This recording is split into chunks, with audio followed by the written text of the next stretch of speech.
From Virginia. This is Sarah, line for Democrats. Good morning. Good morning. Right now, I watch you on CNN, but right now I really don't like you. I think you're doing a disservice to Joe and also to the American people. When are you going to examine, what is going on with Trump? Joe Biden conducted himself for 4 years taking care of the United States. He took meetings. He went overseas. He negotiated with other leaders. This president has been pure chaos, which indicates to me that there is something wrong with him. We will never get a straight answer on his medical examinations, what medication he is on. And yet you have gone after Joe Biden with a vengeance that I'm very disappointed in you. I enjoy watching your show, but not anymore. And I think right now you ought to start writing another book examining Trump and how erratic and what he is doing, calling out the National Guard, the Marines, and everybody. When has a president ever done that? It's pure erratic. Okay, Sarah, there in Virginia. Thanks. Mr. Tapper. Thanks, Sarah. Sarah, as you know from watching my show on CNN, we cover President Trump every day for 2 hours, every day from 5 to 7 Eastern, and we cover all the things you talk about. In terms of the current president's behavior, we have covered times that he has confused Nancy Pelosi with Nikki Haley. I think some of the questions about President Trump's behavior have more to do with personality than with cognitive decline. But obviously, whatever lessons we've learned from covering President Biden, we would apply to any politician, any future politician or present politician. So I'm sorry if I'm disappointing you by covering President Biden, but journalists, we are supposed to cover stories that we think the American people have a right to know, that we think will enhance their understanding of how the country's run. And I think Alex and I are proud of this book. But if you turn on CNN later today, tomorrow, the next day, you'll see we're continuing to focus on the today in our TV coverage. Mr. Tapper. Hey, good afternoon, YouTube, and happy Tuesday. So you guys just seen that clip. I wanted to just make a short video regarding Jake Tapper. I used to be a huge fan of Jake Tapper. I watch CNN all the time, and I no longer watch CNN. I no longer am a fan of Jake Tapper because I believe what he did was immoral, in my opinion. I supported President Biden. I did feel like President Biden had some issues regarding his mental decline, but a journalist, which is what Jake Tapper is supposed to be, you're supposed to provide the news as you know it and not save it for a book. That was one of my major issues with Jake Tapper. It seemed very inauthentic. It seemed immoral, and I lost a lot of respect for him. I think he lost a lot of credibility. I think that's the reason his ratings have dropped substantially. Apparently the book flopped, which is great.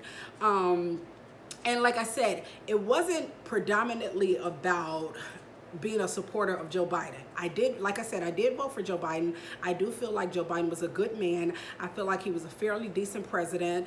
And I think Jake book, him, authoring the book with the other guy, I think it was immoral. But more so than that, I think because he's a journalist, I was going to say gentleman, because he's a journalist, it seemed inauthentic, it seemed immoral, and it seemed like he was doing something very nefarious.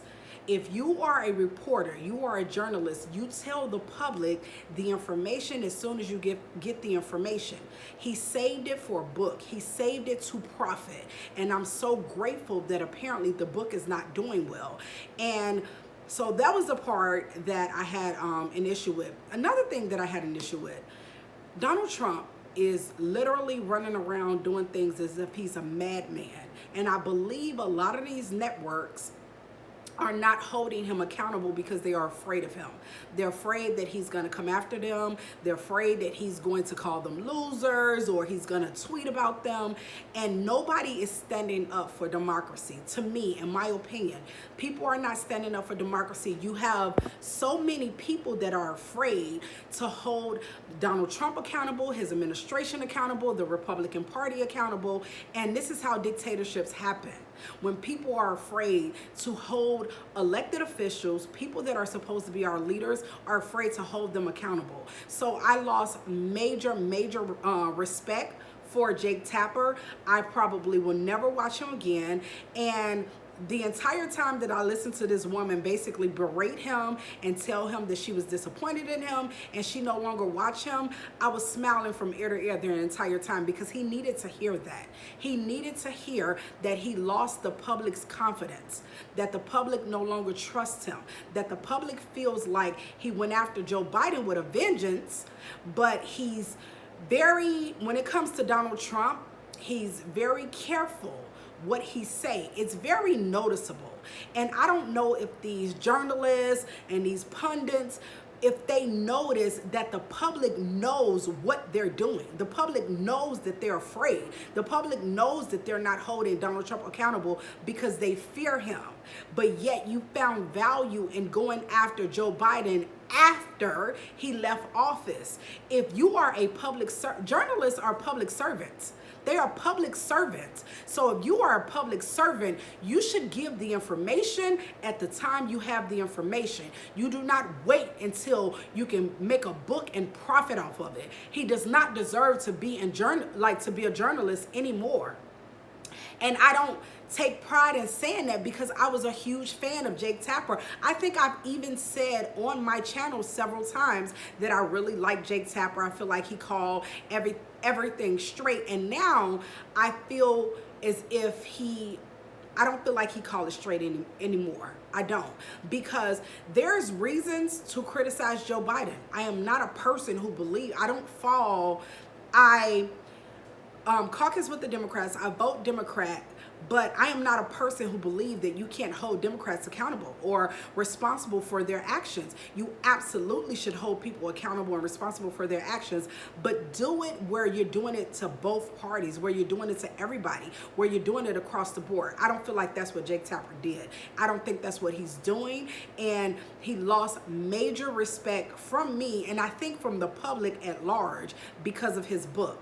So I wanted to bring that clip to you guys with the lady, I think it's a woman from Virginia. She sounded like she was an older woman, and I'm so grateful that she got the opportunity to tell him how disappointed she was in him. And I'm sure he went on to say that he was proud of the book. Like, what else is he gonna say? He went on to say he was proud of the book, but I hope that that resonated with him somewhat, because I hope he noticed that the public is onto him, and the public is onto a lot of these journalists and these pundits that are not holding Donald Trump accountable for all his crazy, chaotic behavior, because they are afraid of him. And so I wanted to bring that clip to you guys. I hope you guys have a phenomenal Tuesday. Like, comment, and subscribe, and I will talk to you guys tomorrow. Bye.